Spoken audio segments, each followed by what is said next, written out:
Irmãos, a graça e a paz do Senhor Jesus Cristo a todos, amém?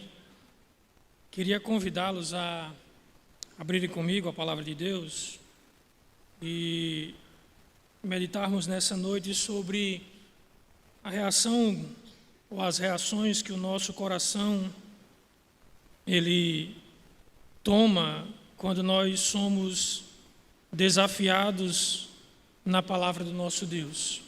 Lucas, capítulo de número 8, versículos do 4 ao 15, diz assim a palavra do nosso Deus. Quando uma grande multidão se reuniu e pessoas de todas as cidades vieram até Jesus, ele disse por parábola: um semeador saiu a semear, e ao semear, uma parte caiu à beira do caminho, foi pisada e as aves do céu a comeram. Outra parte caiu sobre a pedra e, tendo crescido, secou por falta de umidade. Outra caiu no meio entre os espinhos, e os espinhos cresceram junto com ela e a sufocaram. Outra, enfim, caiu em boa terra, cresceu, produziu a 100 por 1. Dizendo isso, Jesus chamou: quem tem ouvidos para ouvir, ouça. Então os discípulos de Jesus lhe perguntaram o que significava essa parábola. Jesus respondeu: a vocês é dado conhecer os mistérios do reino de Deus, mas aos demais fala-se por parábola, para que vendo não vejam e ouvindo não entendam. Este é o significado da parábola.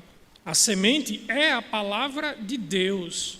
Os que estão à beira do caminho são os que, ouvindo-a, depois vem o diabo e tira a palavra do coração, para não acontecer que, crendo, sejam salvos. Os que estão sobre a pedra são os que, ouvindo a palavra de Deus, recebem com alegria.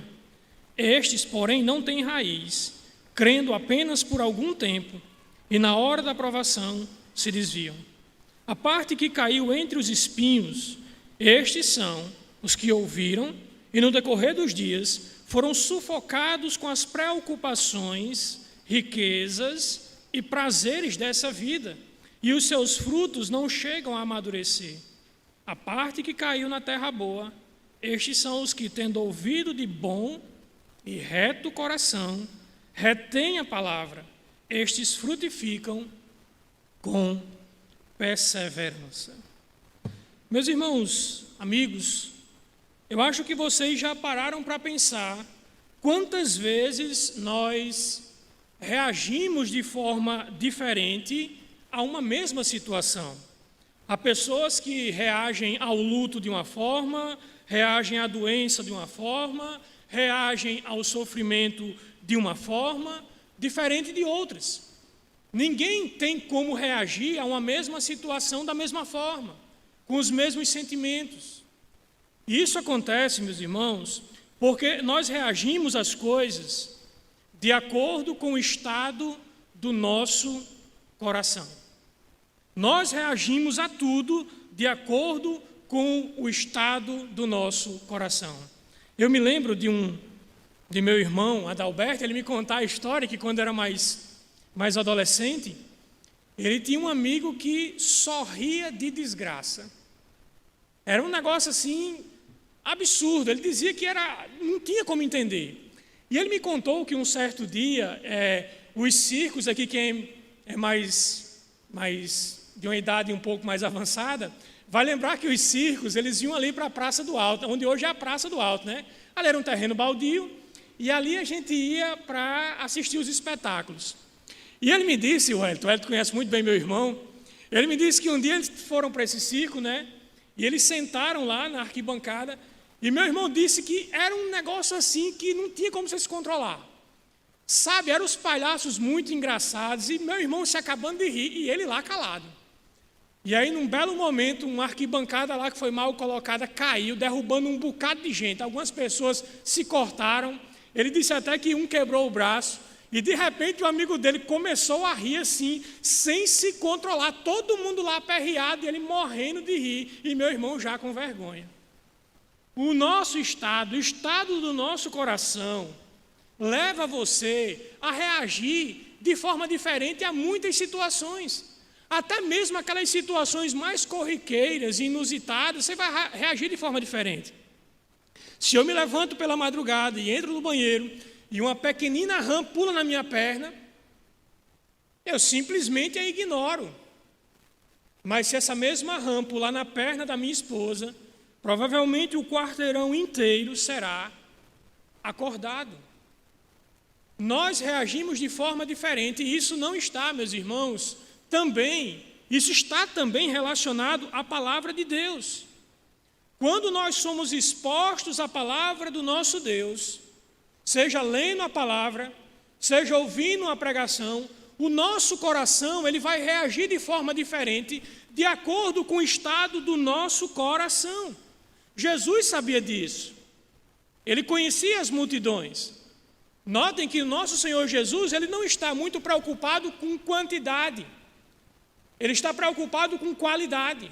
E sempre que as multidões começam a vir até ele, ele quer testar se a intenção do coração daquelas pessoas verdadeiramente está ali para segui-lo. E então, meus irmãos, ele conta uma parábola. Alguns estudiosos dizem que essa é a rainha das parábolas. Se você compreender essa parábola, você vai compreender todas as outras. E nessa parábola, meus irmãos, do solo, da semente, nós conseguimos encontrar, pelo menos, 4 reações diferentes que o meu e que o seu coração pode ter quando você é exposto à palavra de Deus. Cada uma dessas reações vai revelar que tipo de coração é o seu nessa noite. Então não tem como você ser um quinto tipo de coração. Você estará aqui nessa noite me ouvindo pela internet e você vai se enquadrar em um desses tipos de coração. Você vai reagir à palavra que será pregada nessa noite de uma forma. E a minha oração é que você reaja da forma correta. Em primeiro lugar, a primeira reação, meus irmãos, que Jesus destaca nessa parábola é aqueles que reagem com um coração incrédulo. Aqueles que ouvem a palavra, mas eles reagem com um coração incrédulo. Atentem comigo para o versículo 5. Olha o que é que o verso 5 diz. Um semeador saiu a semear, e ao semear, uma parte caiu à beira do caminho e foi pisado, e também as aves do céu vieram e a comeram. Lembrem que Jesus disse que a semente é o quê? O Evangelho. A semente é a palavra de Deus. Mas para que a gente possa entender aqui a ideia que Jesus tem em mente, é preciso entender um pouco do processo de plantar daquela época. Nos tempos bíblicos, não havia, por exemplo, os modernos arados que a gente tem, nem aqueles trator, se não me engano o nome é trator de esteira, né? Que ele sai cortando a terra assim, de um jeito que deixa propícia para que a plantação ela flua bem. Nos tempos de Jesus, havia um jumento ou um boi, havia uma ponta de bronze, 2 pedaços de pau, e aí era o boi puxando na frente e o cara segurando para não sair todo. Exigia uma técnica, exigia força e perseverança. Depois que os sulcos eram feitos na terra, o semeador enfiava a mão num bornó e eles lançavam as sementes. E depois que eles lançavam as sementes em toda a terra que foi aberta, eles pegavam um galho de árvore e saíam arrastando a areia por cima para que a semente fosse coberta, para que quando a chuva viesse, ela pudesse germinar. O problema é que em todo o campo de plantio havia um local por onde o semeador passava. Muitas vezes depois que a semente estava crescendo para ele limpar o terreno. E muitas vezes a semente caía nesse local que de tanto ser pisado era muito duro. E, portanto, a semente não penetrava no solo. E o que é que acontece com uma semente que não penetra no solo? Ela vira comida de passarinho. Pois bem, agora veja como Jesus explica. Olhem para o verso 12 e olhem para a explicação de Jesus sobre isso. Ele diz, verso 12, este é o significado da parábola. A semente é a palavra de Deus. Os que estão à beira do caminho são os que ouviram, mas depois vem o diabo e tira a palavra deles do coração, para que não aconteça que, crendo, encontrem a salvação. Meus irmãos, Jesus está revelando aqui o coração incrédulo das pessoas do seu tempo. Muitas pessoas viram os sinais, muitas pessoas viram os milagres, muitas pessoas chegaram a ter certeza de que ninguém nunca falou como esse homem, como aqueles que foram prender Jesus, mas quando ouviram Jesus falar, voltaram. Não, nunca ninguém falou como esse homem. As pessoas viram os milagres, viram Jesus ressuscitar mortos. As pessoas viram e mesmo assim permaneceram na incredulidade. Notem, meus irmãos, que no verso 4 é dito que uma grande multidão seguia Jesus.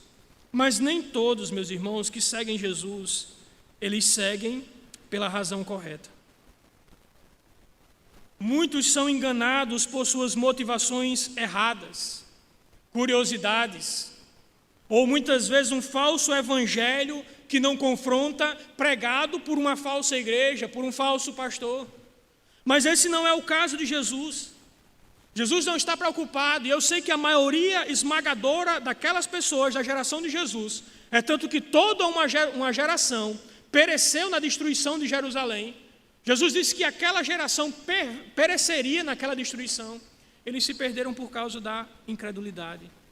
Apesar de tudo que Jesus havia feito, ensinado, eles não acreditaram que ele era o Salvador prometido. Meus queridos, a incredulidade é algo muito perigoso. Ouvir a palavra de Deus e se manter-se na incredulidade significa que você, nessa noite, sairá mais condenado do que o que você entrou. Não existe uma terceira via ao escutar a palavra de Deus. Eu não estou dizendo isso para amedrontar, estou dizendo isso com o meu coração, querendo que você entenda o que a Bíblia diz sobre isso. Quando você ouve a palavra de Deus e você rejeita por causa da incredulidade, você acrescenta ainda mais condenação. A nossa salvação depende da nossa resposta à palavra de Deus. E nós não podemos responder à palavra de Deus com incredulidade. Se não reagirmos com fé à palavra de Deus, a palavra que foi pregada, nós seremos condenados por isso. Jesus diz isso em Mateus capítulo 11. Ele diz que algumas cidades seriam condenadas com um rigor mais severo do que outras, porque eles viram os milagres, eles ouviram a pregação e mesmo assim decidiram continuar em seus pecados. Jesus diz: haverá menos rigor para Sodoma e para Gomorra do que para essas cidades que rejeitaram. Um exemplo claro, meus irmãos, de que a incredulidade nos levará apenas à ruína da nossa alma. Eu não sei se vocês lembram, mas quando Sodoma e Gomorra foi ser destruída, Abraão sabia que o seu sobrinho Ló estava lá dentro. E Abraão começa uma espécie de luta com Deus.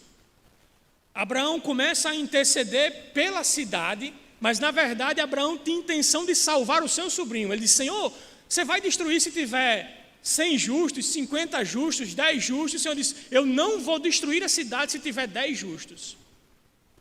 E nós lemos, meus irmãos, no relato de Gênesis 19, que quando Ló foi avisado que Sodoma iria ser destruída, qual foi a primeira atitude de Ló? Ló saiu correndo para chamar a atenção dos seus genros, os maridos das suas duas filhas. E quando ele avisou que a cidade seria destruída, a Bíblia diz que os genros disseram assim: ele está brincando, ele está bêbado, ele está com conversa fiada. Eles não acreditaram na palavra que Ló havia falado para eles. E qual foi a situação? Qual foi a consequência disso? Foram destruídos. As filhas ficaram viúvas, porque eles não acreditaram. Meus irmãos, isso acontece muito hoje. Às vezes as pessoas ouvem a mensagem, E elas simplesmente dizem assim, não, isso aí é conversa de crente. Eu não sei se vocês já pararam para pensar. Eu acho que todo crente já passou por isso. Às vezes você está no culto, você vem para o culto, e aí você ouve uma pregação, e aquela pregação falou tanto ao seu coração, que você diz assim, rapaz, se eu não fosse crente, era hoje o dia que eu iria entregar a minha vida ao Senhor. Mas naquele mesmo culto entrou pessoas e saíram pessoas da mesma forma como chegaram. E a razão disso é a incredulidade. Por mais que nós alertemos as pessoas da urgência, por não saber quanto tempo de vida ainda nos resta, por mais que nós alertemos as pessoas que a alma delas é eterna, por mais que a gente avise que fora de Cristo há apenas uma expectativa de juízo e de condenação, as pessoas continuam sendo incrédulas. As pessoas continuam achando que terão outras oportunidades. Quem sabe amanhã, quem sabe depois de amanhã, mas a verdade é que nós não sabemos quanto tempo ainda nos resta. E agir com incredulidade, meus irmãos, é arriscar demais pelo bem mais precioso que você tem, que não é o dinheiro, que não é o status, mas é a sua própria alma. Nós precisamos aproveitar todas as oportunidades e reagir com fé e não incredulidade na palavra de Deus. Mas uma coisa que me chama a atenção, quando Jesus está falando do coração incrédulo, é porque há uma fonte secundária, no coração incrédulo. Notem, meus irmãos, que Jesus disse que muitos não creem porque Satanás rouba a palavra do coração. O texto é claro, Jesus diz claramente, vem o diabo e rouba a palavra que foi semeada no seu coração. Na carta, meus irmãos, de 2 Coríntios, capítulo 4, verso 4, Paulo ele é taxativo, ele diz que o Deus desse século, e ele está falando de Satanás, ele cega o entendimento das pessoas, para que eles não vejam a beleza do Evangelho, da luz do Evangelho, e eles não se voltem para Deus. Satanás sabe, meus irmãos, melhor do que ninguém, e por tempo de experiência, que uma das formas de nos manter na incredulidade, de manter as pessoas na incredulidade, é fazerem elas ficarem distraídas com muitas preocupações quando a palavra de Deus está sendo pregada. A sua mente começa a viajar para um problema que estará amanhã de manhã. É um problema no trabalho, é um problema nisso, é isso, é aquilo outro. E a sua mente começa a sair daqui, a sair da palavra de Deus, da sua mente cativa a palavra de Deus, e você começa a pensar em problemas, em dificuldades, em resultado de jogo, e por aí vai. Dessa forma, Satanás rouba do seu coração a palavra que está sendo pregada, e ela não germina. Porque a sua mente não está aqui, o seu corpo está, mas a sua mente não está. Satanás adora, meus irmãos, passear em uma mente inquieta, quando a palavra está sendo pregada. Tome muito cuidado, meus irmãos. E no momento da pregação, o seu coração esteja totalmente voltado para a palavra de Deus. A palavra de Deus, ela requer de nós fé e não incredulidade. Às vezes até mesmo nós, que já rendemos a nossa vida a Jesus, passamos por isso. Acha que é só aquela que ainda não rendeu sua vida a Jesus que passa por isso? Às vezes, como crente, nós estamos na cadeira, mas ao invés de manter a nossa mente cativa na palavra de Deus, nós mexemos nas mídias sociais, nós mexemos muitas vezes com o que está no canto, e às vezes a gente começa a conversar paralelamente, e nós acabamos esquecendo que o nosso coração, na hora da pregação, tem que estar voltado tão somente para a palavra de Deus, para que ela possa frutificar, para que ela possa germinar em nosso coração. Jesus aqui, meus irmãos, mostra claramente que a primeira reação é errada. Nós não devemos reagir com incredulidade. Quando a palavra for pregada, quando a palavra for explicada, quando a palavra for aplicada, nós devemos abraçar com toda a fé do mundo, com todas as nossas forças, porque acredite ou não, sua vida depende disso. Mas, em segundo lugar, Jesus mostra uma outra reação de um coração à pregação da palavra de Deus. Ele fala daqueles que reagem com um coração emotivo. Notem, meus irmãos, que Jesus continua a sua explicação e ele está agora se dirigindo àqueles que agem na pregação com base na emoção. É muito choro, é muita emoção afluindo. E às vezes, há muito disso em algumas igrejas, quando se está pregando, aí está lá um cara tocando lá, para tentar despertar as emoções na pessoa, tentando fazer o papel do Espírito Santo para fazer a pessoa crer. Mas Jesus, ele diz que esse tipo de coração, ele é comparado a um coração cheio de pedras. Uma semente que cai em um ambiente cheio de pedras. Olha o que ele diz. Outra parte caiu sobre a pedra. Tendo crescido, secou por falta de umidade.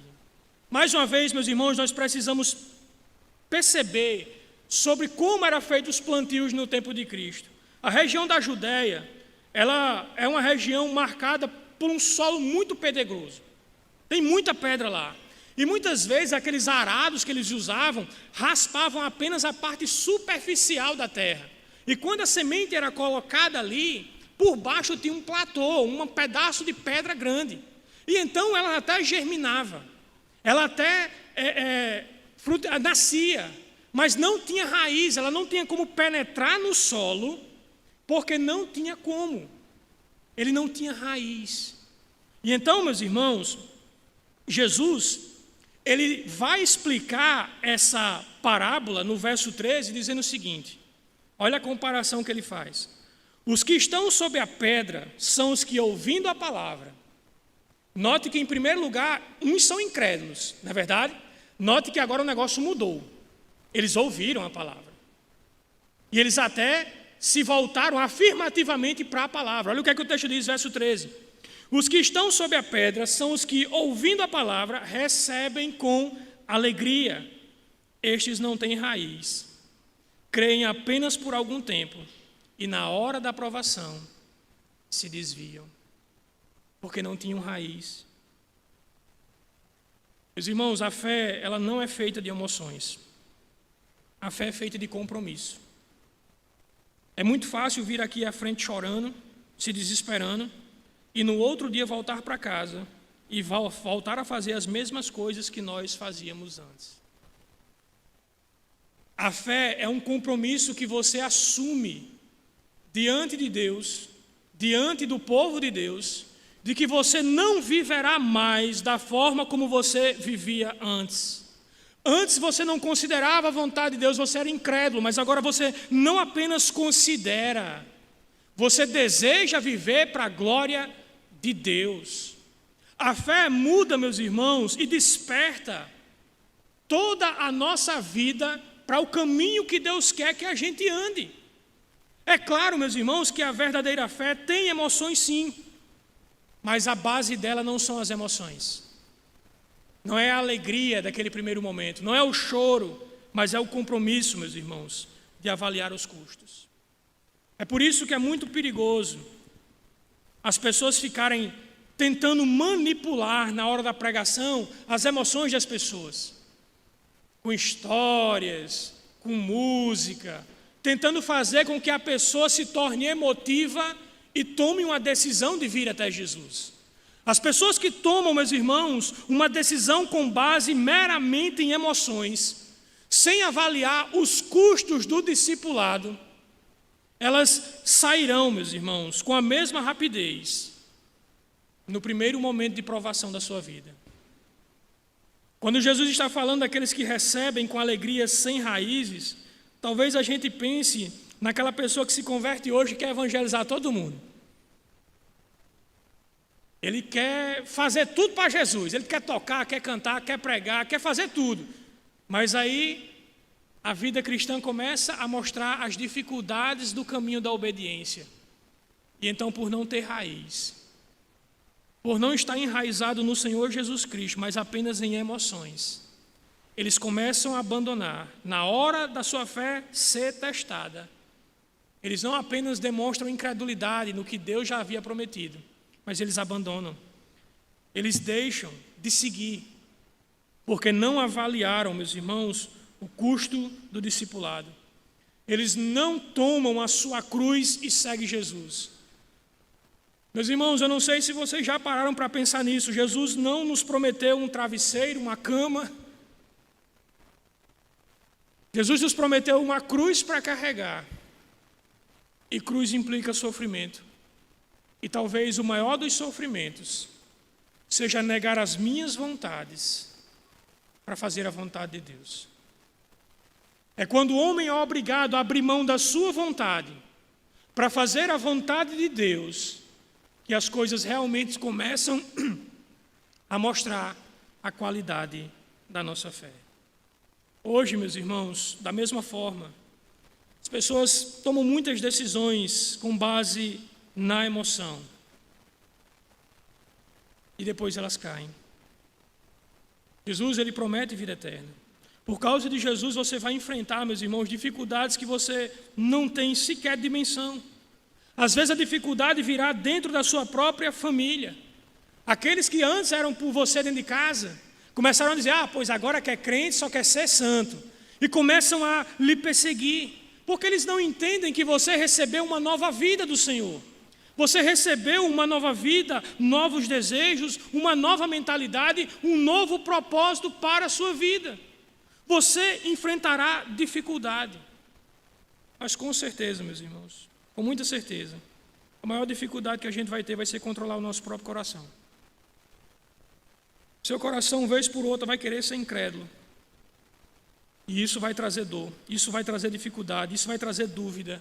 Mas você precisa se apegar firmemente e colocar suas raízes no Senhor. Quando você falhar e Satanás vier dizer que você não é um filho de Deus porque você pecou, não ceda para Satanás 1 milímetro do seu coração. 1 milímetro do seu coração, do terreno do seu coração, não entregue a Satanás. Confesse seu pecado, se volte para Deus e Ele perdoará você de toda a sua iniquidade. Continue crendo no que Ele diz em sua palavra. Se confessarmos os nossos pecados, Ele é fiel e justo para nos perdoar de todas as nossas iniquidades. Não importa a quantidade que as temos praticado, nem o tempo, meus irmãos. Ele é capaz de purificar. Mas Jesus, ele adianta, meus irmãos. Ele fala de uma terceira reação. São aqueles que reagem com o coração dividido. Veja o verso 7. Jesus agora ele fala sobre o terceiro tipo de coração, e ele está falando sobre aquela semente que caiu entre os espinhos. O texto diz, outra semente caiu no meio dos espinhos, e os espinhos cresceram e com ela sufocaram. Cresceram com ela e acabaram sufocando. Meus irmãos, nenhuma terra está livre de ervas daninhas. Aliás, a palavra espinhos aqui, interessantemente, é a mesma palavra que aparece lá em Gênesis 3,18, quando o Senhor diz que por causa do pecado, a terra produziria cardos, abrolhos e espinhos. Ou seja, ao invés de produzir árvores frutíferas que dão sementes, como diz o jardim, por causa do pecado, a Eva agora produz ervas daninhas. Adão teria dificuldade em lavrar o solo para conseguir alimento. Acho que todo mundo aqui tem mais ou menos uma ideia. Você planta uma tarefa de feijão, e aqui quem é agricultor vai saber disso, né? Você planta uma tarefa de feijão, o feijão nasce. Se você não for limpar o feijão, o que acontece? Ele é tomado. As sementes e o feijão são tomados de matos que não têm ervas daninhas, que sufocam e fazem com que a produção do feijão ela caia. Jesus aqui, meus irmãos, explica para a gente o porquê dele comparar esse tipo de solo a um coração dividido. Ele diz, verso 14, olha o que é que o texto diz. A parte que caiu entre os espinhos são os que ouviram e no decorrer dos dias foram sufocados com as preocupações, as riquezas, os prazeres dessa vida, e os seus frutos não chegaram a amadurecer. Meus irmãos, as preocupações com as coisas desse mundo sufocam a fé na palavra de Deus. uma das formas que o mundo tem de sufocar a nossa fé é começar a moldar a nossa mente para dizer que o que realmente importa para nós são as coisas apenas dessa vida. E quando você vive apenas para esse mundo, apenas em função desse mundo, é inevitável que cedo ou tarde seu coração se inquiete, seu coração se encha de preocupação, de ansiedade e você comece a naufragar na fé. Tome, por exemplo, meus irmãos, o exemplo das riquezas, que é citado aqui no texto.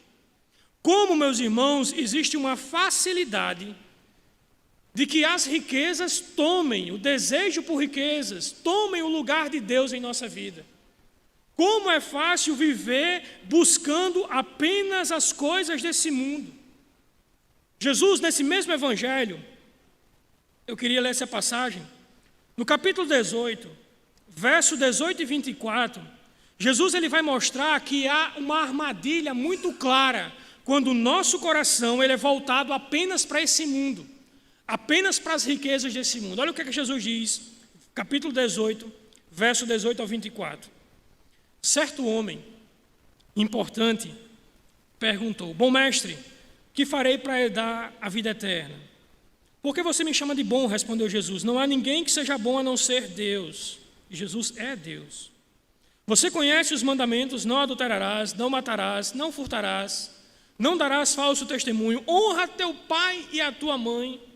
A tudo isso tenho obedecido desde a adolescência. Ele está perguntando como é que ele pode ganhar o reino de Deus. E ele está dizendo que faz tudo, cumpre os mandamentos.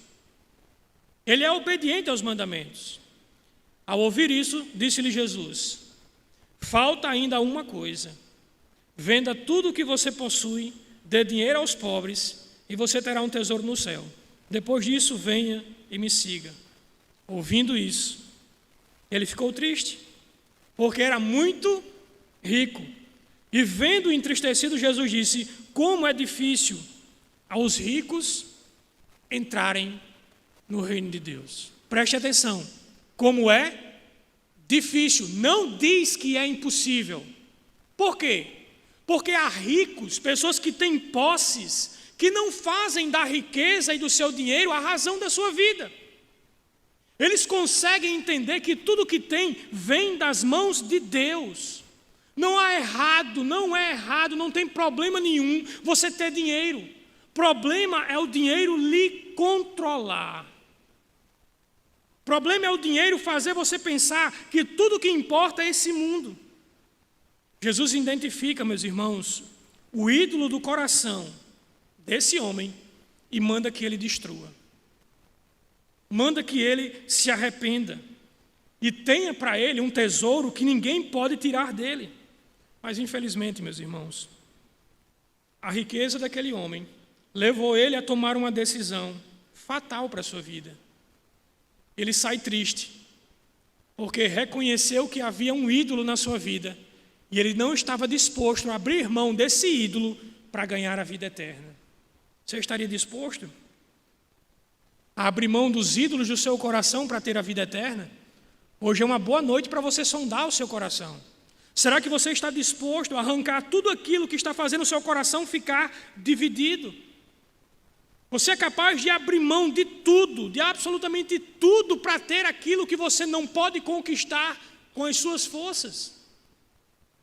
É preciso que o nosso coração, meus irmãos, esteja voltado nessa noite tão somente para Deus.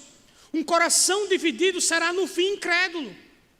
Um coração dividido será no fim alguém que não dá fruto, que vai falhar quando a provação, quando a dificuldade vier sobre a sua vida. Nós não podemos de forma alguma, meus irmãos, nessa noite, abrigar no nosso coração algo que seja aquilo que nós desejamos mais do que desejamos a Cristo, mais do que desejamos a Deus. Não tenha um coração dividido. Ele acabará trazendo ruína sobre as suas vidas. Não tem como amar a Deus e esse mundo. Não tem, é impossível. É preciso amar a Deus acima de todas as coisas. Mas eu quero encerrar, meus irmãos. Jesus mostra uma quarta reação. E essa é a reação correta. As outras três reações são fatais para a nossa vida. tanto aqui, meus irmãos, como também na eternidade. Só há uma forma, meus irmãos, de reagir de forma correta. É reagindo com fé. É olhando para a palavra de Deus e abraçando com fé. E frutificando a partir dessa fé. Olha o que é que o texto diz no versículo 8. Outra, enfim, caiu em boa terra. Cresceu, produziu 100 por 1. Dizendo isso, Jesus clamou: quem tem ouvidos para ouvir, ouça. 3 solos são ruins, mas um solo aqui é bom, porque esse solo foi trabalhado. Provavelmente esse solo foi trabalhado não com um arado físico, mas com um arado do arrependimento. Esse coração foi trabalhado e então ele frutifica. É por isso que no verso 15 Jesus diz que essa é uma boa terra, porque esse coração aceitou, ele ouviu a palavra com um coração reto, com um coração confiante. Ele retém a palavra e por reter a palavra ele frutifica com perseverança.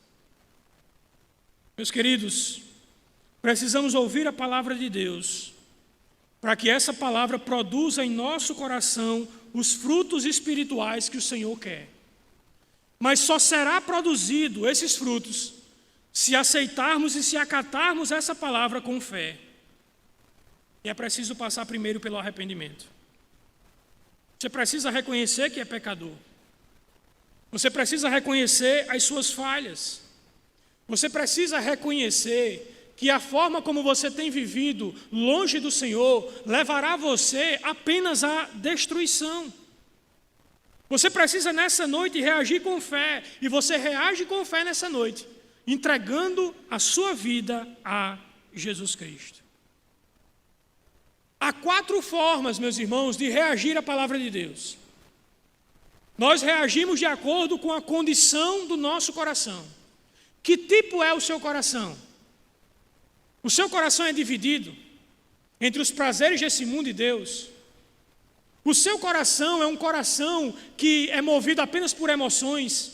Você é um caçador de emoções. Você visita uma igreja até a outra, vai de uma igreja a outra, procurando não a genuína palavra de Deus e a transformação da sua alma, mas você quer se sentir bem.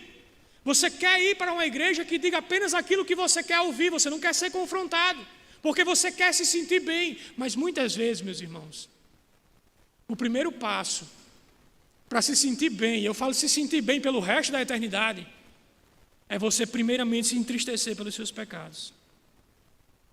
É você reconhecer o quão distante está do Senhor.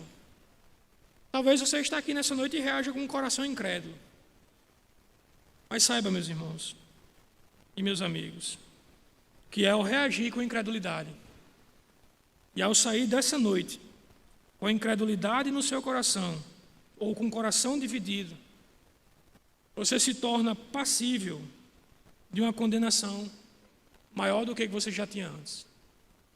Jesus ele é muito taxativo em dizer que nós seremos condenados à medida do conhecimento que nós tivemos da palavra de Deus.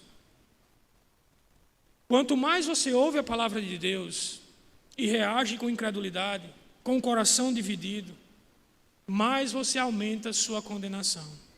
Eu não digo isso com uma gota de felicidade no meu coração, Deus sabe disso. Eu digo isso, na verdade, com tristeza. Porque quantas pessoas são expostas vezes após vez à palavra de Deus e continuam adiando a sua decisão, mesmo já tendo sido convencidas de que esse é o caminho a se tomar, de que essa é a única decisão acertada a se tomar. Mas por causa do medo das pessoas, do temor dos homens, dos prazeres desse mundo, ou por qualquer outro tipo de pecado que você não quer deixar, você não quer reagir com fé e aceitar o dom de Deus, que só pode ser recebido por meio de Jesus.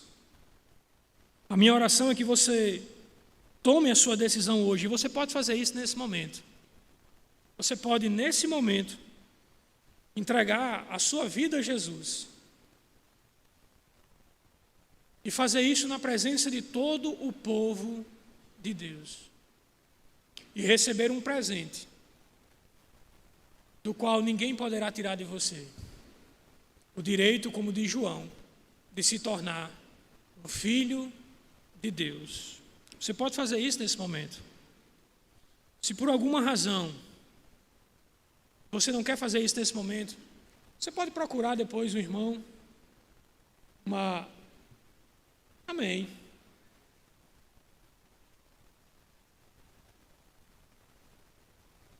Que bênção, né? E vem logo as embaixadoras também para acompanhar. São as fiéis escudeiras, né? Que bom. Vamos orar, né? Manu, ela toma sua decisão pelo Senhor Jesus. Frequenta as mensageiras. E as mensageiras são uma forma de expor sua filha à palavra de Deus. Então não deixe de trazer, você que é pai, a sua filha para as mensageiras, porque é um meio que você tem, um braço estendido que você tem de evangelizar e cuidar da sua filha. Vamos orar por Manu. Depois eu queria convidar a irmã. As 3, sim, está certo. Vamos orar, então são 3 bênçãos. Eu fiquei agora, ela chegou apontando para Manu, eu digo, que bênção. Então são 3, meus irmãos. A alegria ainda é maior, a alegria agora é tripla. Vamos orar, curve suas cabeças e orem comigo. Senhor, que alegria, ó Pai. Senhor, que bênção, ó Deus, que nessa noite, 3 jovens, ó Pai, na mais tenra idade, ó Deus, entendem que a única maneira que elas têm de aproveitar a vida de forma boa, de forma consciente, ó Deus, de uma forma que trará a elas, ó Deus, benefícios eternos, é entregando a sua vida ao Senhor Jesus. Que o Senhor possa, ó Deus, tomá-las, ó Deus, nesse compromisso. Que a fé delas, ó Deus, não seja uma fé movida meramente por emoções. Que seja uma fé, ó Deus, tão somente enraizada, ó Deus, não na decisão de uma que tomou o que foi primeiro e a outra foi depois. Mas uma decisão tomada, ó Deus, tendo, ó Deus, enraizado o seu coração em Cristo Jesus. Que o Senhor possa, ó Deus, através dessas raízes que estão no Senhor Jesus, como aquela grande árvore frutífera, como a videira verdadeira, que elas possam produzir frutos, 100, 10, 50, na medida em que elas forem crescendo, que elas se tornem cada vez mais frutíferas, cada vez mais amantes do Senhor Jesus, para que elas possam encontrar, ó Deus, uma alegria que o mundo não pode dar a cada uma delas. Que o Senhor possa fazê-las, ó Senhor, fiéis e perseverarem no caminho da obediência. Que o Senhor abençoe elas, ó Pai, nesse propósito. No nome do Senhor Jesus Cristo é que nós oramos com gratidão e alegria em nosso coração. Amém. Que Deus abençoe vocês, minhas queridas.